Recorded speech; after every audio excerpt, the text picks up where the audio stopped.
दोस्तों, queen Elizabeth जो अभी इंतकाल हुआ है, क्वीन एलिज़ाबेथ की शादी के वक्त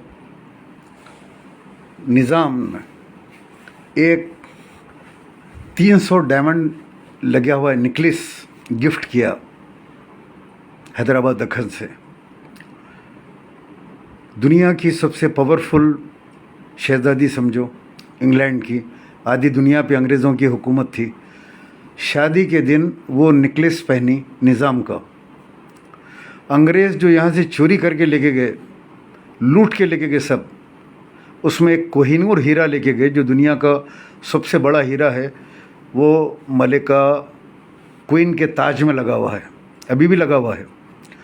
हमारे वज़ीर आज़म नरेंद्र मोदी साहब ने कहा था कि वो मैं वापस लेके आऊँगा जो यहाँ से चोरी करके लेके गए, लेकिन आज तक उनकी ज़बान के ऊपर कोहिनूर हीरे का नाम आता भी नहीं। बहरहाल निज़ाम उस दौर में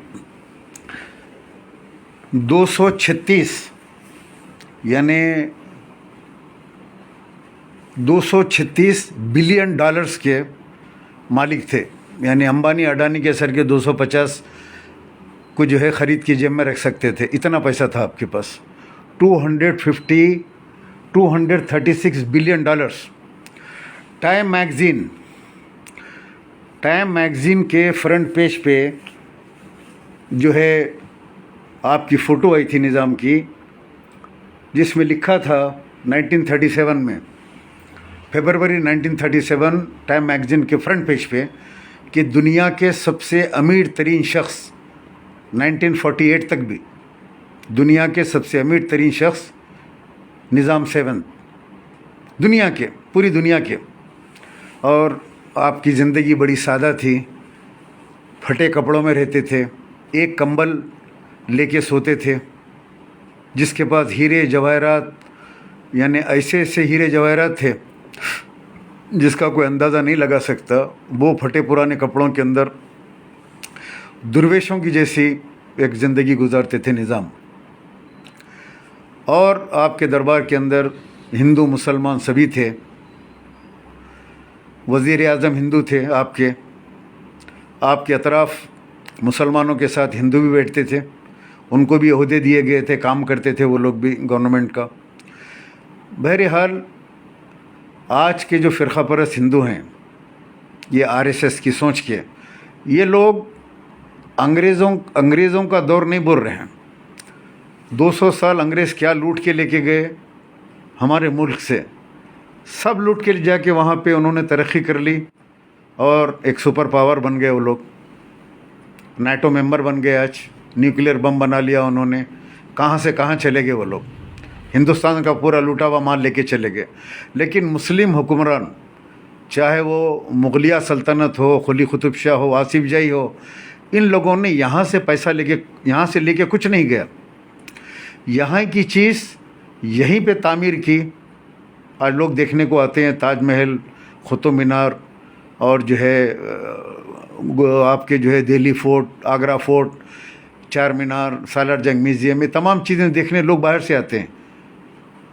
यहीं बनाया, यहीं तरक्की दी, यहीं पे ट्रेन बनाई, यहीं पे जो है एयरपोर्ट बनाए।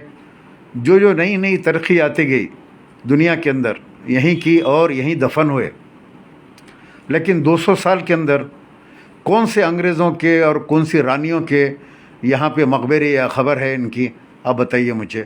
लेकिन आज जो फ़िरक़ा परस्त हैं, ये उन लोगों को, अंग्रेज़ों को कुछ नहीं बोलते, अंग्रेज़ों का नाम भी नहीं लेते हो। सिर्फ़ जो लोग रखे गए हैं, जो बना के गए हैं तारीख़ी चीज़ें, उसके ऊपर हमला कर रहे हैं। उन्होंने बना के गलती की उस दौर में, तारीख़ में। वो उनको बनाना नहीं चाहिए था, उनको भी लूट के लेके जाना चाहिए था अंग्रेज़ों की तरह, तो यहाँ कुछ रहता नहीं था। और अंग्रेज़ों की तरह ये उनका भी नाम नहीं लेते थे, मुग़ल सल्तनत का या निज़ाम सल्तनत का। बहरहाल हमको, नौजवानों को, ये जो नई जनरेशन है, उन लोगों को ये तारीख़ सोशल मीडिया के ज़रिए बताना है कि मुसलमानों के कारनामे क्या है, हिंदुस्तान कैसे बना, हिंदुस्तान को बनाने में कितनी जिद्दोजहद हुई। और हिंदुस्तान ऐसा थोड़ा ही था, पहले राजे रजवाड़े, छोटे छोटे अलग अलग टुकड़े थे।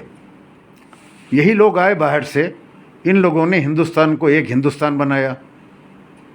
کشمیر سے کنیا کماری تک جو بھی بنانے والے ہندوستان کا جو نقشہ ہے، اس کو ایک جگہ کر کے متحد کرنے والے، ایک شکل دینے والے ہندوستان کی، یہ ٹکڑے ٹکڑے ٹکڑے جو تھے سب کو، راجاؤں کو ایک جگہ کر کے ایک حکومت کے اندر لانے والوں کا نام یہ مغلیہ دور سلطنت ہے. ورنہ یہ اتنا بڑا ملک نہیں ہوتا تھا، نہ ایک جگہ یہ بن سکتا تھا. ان لوگوں نے بنایا. ہندوستان کو ہندوستان بنانے والے مغلیہ سلطنت کے لوگ ہیں.